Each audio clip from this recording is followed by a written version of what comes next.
You will hear a number of different recordings, and you will have to answer questions on what you hear. There will be time for you to read the instructions and questions, and you will have a chance to check your work. All the recordings will be played once only. The test is in 4 sections. Write all your answers in the listening question booklet. At the end of the test, you will be given 10 minutes to transfer your answers to an answer sheet. Now turn to Section 1. Section 1. Louise wants to join a video library. You will hear a conversation between Louise and the owner of the video library. First, you have some time to look at questions 1 to 5.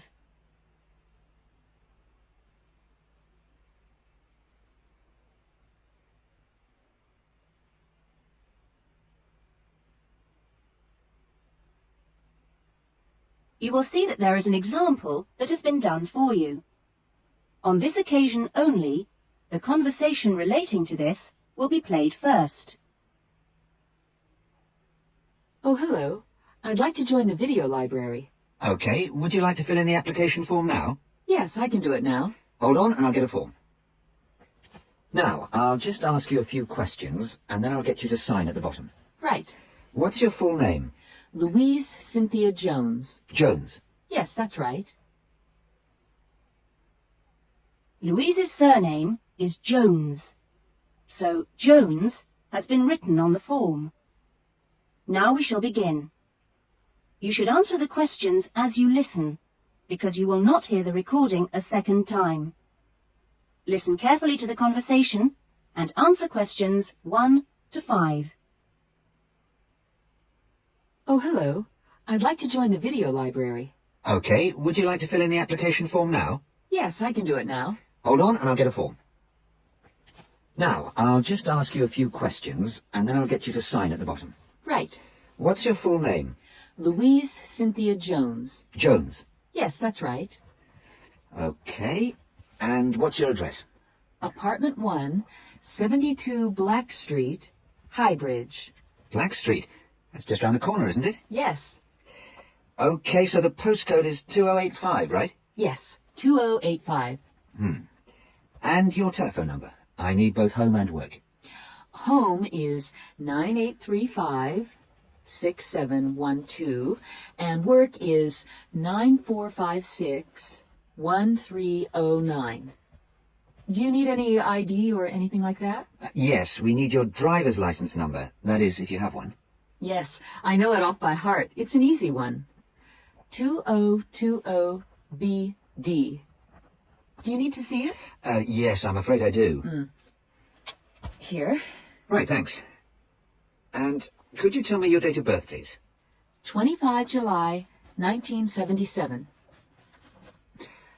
That's the most important part out of the way, but could I just ask you a few questions for a survey we're conducting? Okay. Before the conversation continues, you have some time to look at questions 6 to 10.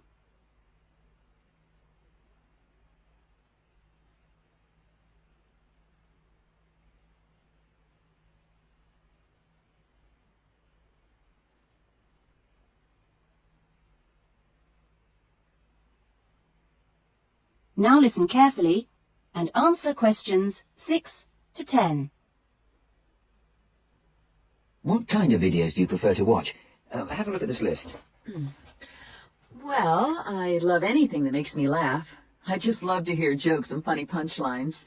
I'm not very keen on westerns, although my father likes them. But I'm a real softie, so anything with a bit of a love story is good for me. It doesn't matter how old. Not musicals, though. They're too much. Anything else? I'm completely taken by documentaries of the great outdoors. You know the sort, animals, plants, and faraway places. I saw a wonderful one on dolphins last week. It was amazing. Now, I think that's all from me, except I need you to sign here on the line. Here's a pen. Oh, and I nearly forgot the membership fee. $25 refundable if you leave the library for any reason. There you are. And do I sign here? Yes, that's it. You can borrow videos now if you like, but your card won't be ready until next week. You can come and pick it up when you bring your first videos back. That is, if you want to take some now. Yes, I'd like to. I'll have a look around. Fine.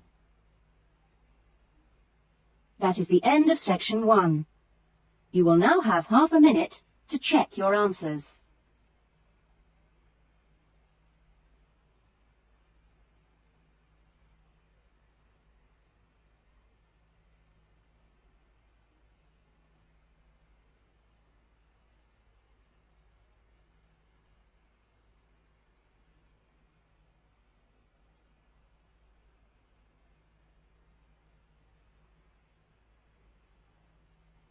Now turn to section 2. Section 2. You will hear a radio interview about an expedition across the Atura Mountains. First, you have some time to look at questions 11 to 15.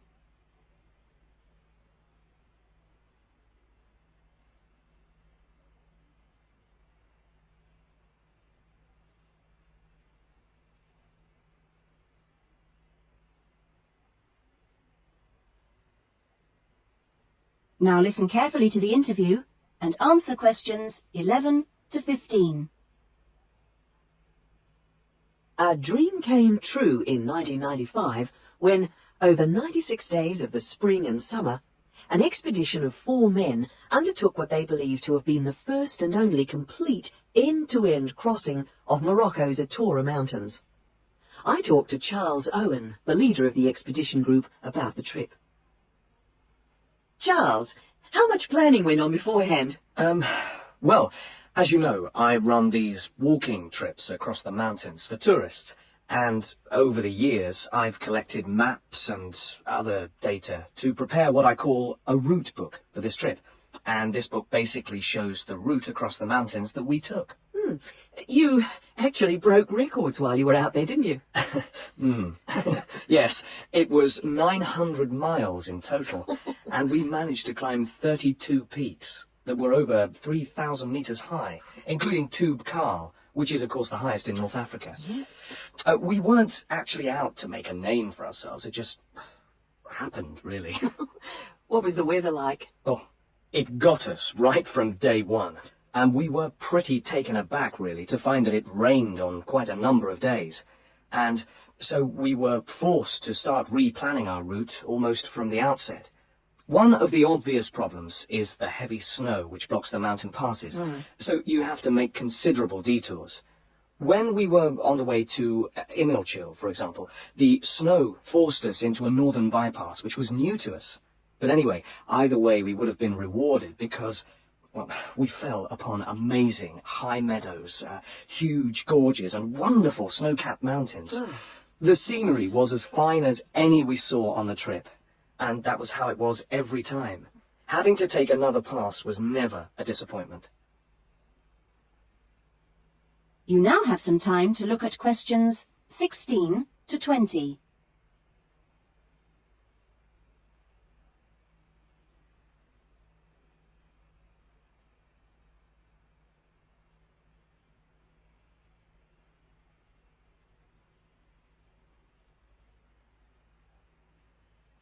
Now listen to the rest of the interview and answer questions 16 to 20. It was in many ways a social trip, wasn't it? Yes. We'd arranged to meet up with friends at various points on the journey. I mean, this was actually one of the purposes of the trip. And we managed to keep all these dates, which, well, it's amazing, really, considering the detours we made. An old friend acted as a sort of transport organizer for everyone, and the Hotel Ali in Marrakesh was a good social base. I'd really recommend it, although I can't remember who runs it. Anyway, groups of friends actually joined us for 3-week stints, and others just linked up with us. Some, whom we hadn't met before the trip at all, tagged on for short bursts, people from the area who just came along for the ride. But outside the major visitor areas like Tube Karl, we only met one other group of travellers like ourselves in the whole 96 days. Were there any bad moments? Well, we took 2, I must say, long-suffering donkeys with us to help transport water and tents and things.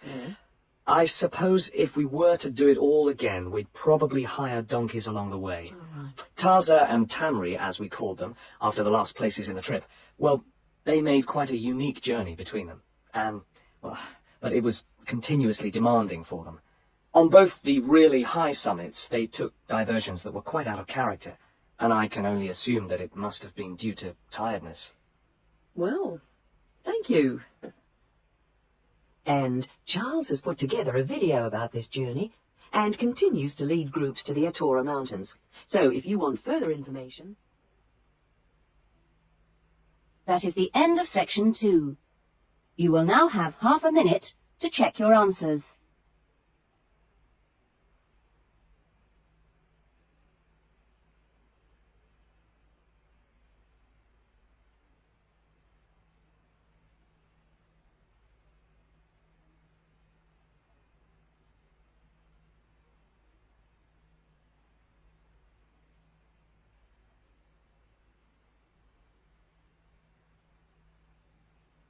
Now turn to section 3. Section 3. You will hear 2 new students, Jane and Tim, talking about their university studies. First, you have some time to look at questions 21 to 25.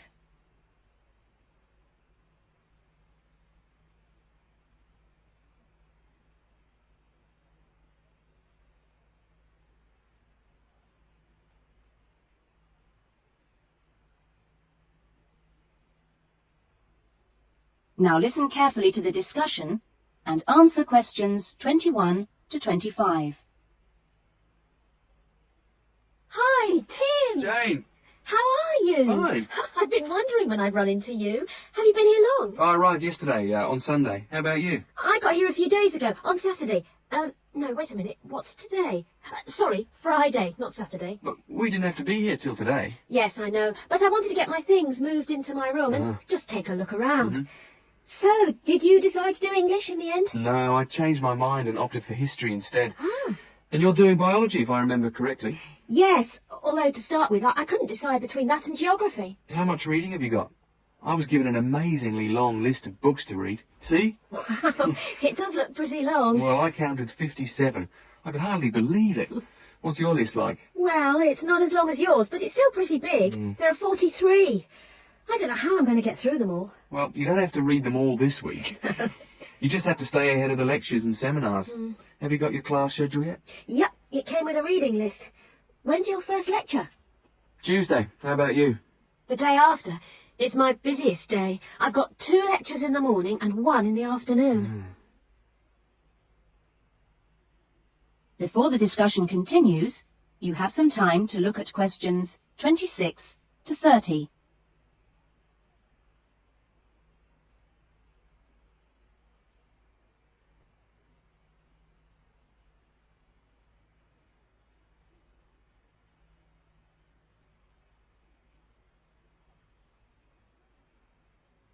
Now listen carefully and answer questions 26 to 30.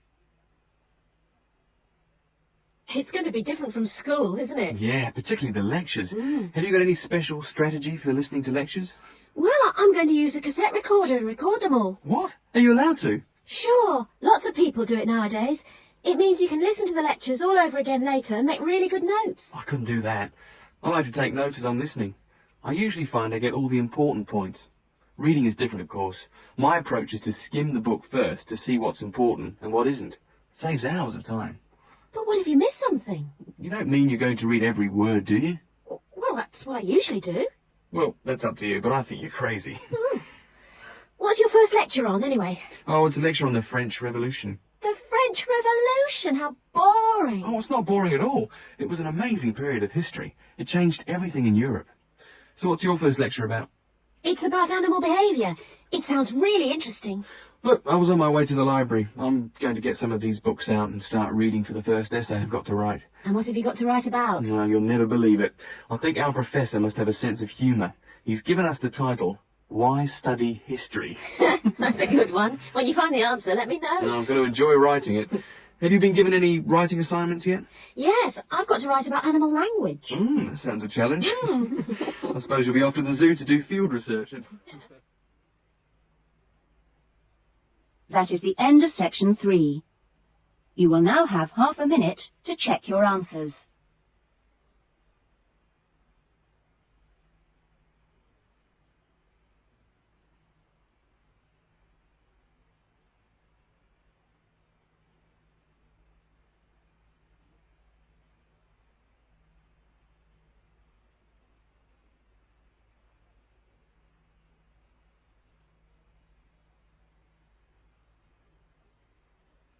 Now turn to section 4. Section 4. You will hear a lecture being given to school leavers on the jobs people can get in sport and the training programs available to prepare for those jobs. First, you have some time to look at questions 31 to 40.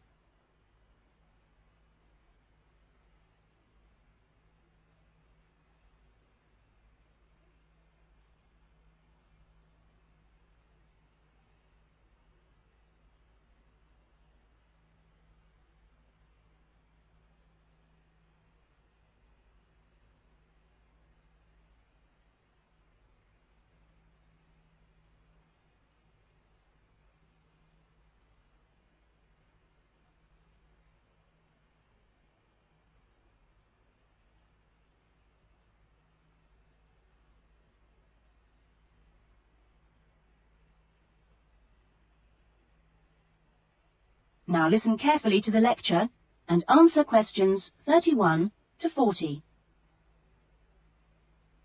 Welcome to Further Education Information Week. This is the Physical Education Faculty session, and I'm the head of the faculty. During the course of this morning, we hope to give you a clear idea of what we offer in our training programs, and we will look at the types of courses and the entry requirements, if any, for those courses. Some of these courses are open to school leavers, but for some, you need previous qualifications or relevant successful employment. So, firstly, the Physical Fitness Instructors course is offered as a 6-month certificate course, which includes an important component of personal fitness, but there are no specific entry requirements. For sports administrators, we provide a 4-month certificate course, but you should be aware that this is designed for those who are in employment. This employment must be current and related to sports administration. For the sports psychologist course, we offer a 1-year diploma course, but this diploma course is available only to those who already hold a degree in psychology. So you need to make sure you have that before you apply to do this course. Now, for physical education teachers, we offer a 4-year degree in education. This degree course is designed for preparing students to teach in primary and secondary schools and needs no prior qualifications, as it is entered directly by school leavers. And lastly, for the recreation officers course, we offer a 6-month certificate. Entry to this course normally includes applicants of a wide range of ages and experiences, but we do not insist on any prerequisites for this course. Remember that this is a vocational training institute. We train you so that you can take up a particular kind of job. So it is important that you know the main roles of the jobs, what the work is like, and what kind of qualities you need to succeed at them. A physical fitness instructor works in health and fitness centres, preparing individual programs for ordinary members of the public. Physical fitness instructors prepare routines of exercises to suit the individual client's age and level of fitness. Sports administrators run clubs and sporting associations. Their duties include such things as booking playing fields with local councils and organising the schedule of games or events for the club. So they need good organisational skills. Sports psychologists spend time with professional athletes, helping them approach competition with a positive mental attitude to enable them to achieve their personal best. They do this by improving motivation and concentration, or assisting with stress management. Physical education, or PE teachers, instruct young students in how to exercise, play sport, and do other recreational activities correctly and safely. PE teachers help the development of coordination, balance, posture, and flexibility, with things like simple catching and throwing skills. They are not expected to be experts in all sports, but must be able to show students the basic techniques involved in a wide range of activities. Recreation officers often find themselves working for local government authorities and local groups. Their aim is to raise people's awareness of healthy lifestyles and improve general fitness through arranging recreational activities for groups of all ages, from the very young to the elderly. There are many other job opportunities which our graduates can look forward to. If you're interested in any of these, then I suggest... That is the end of section 4. You will now have half a minute to check your answers.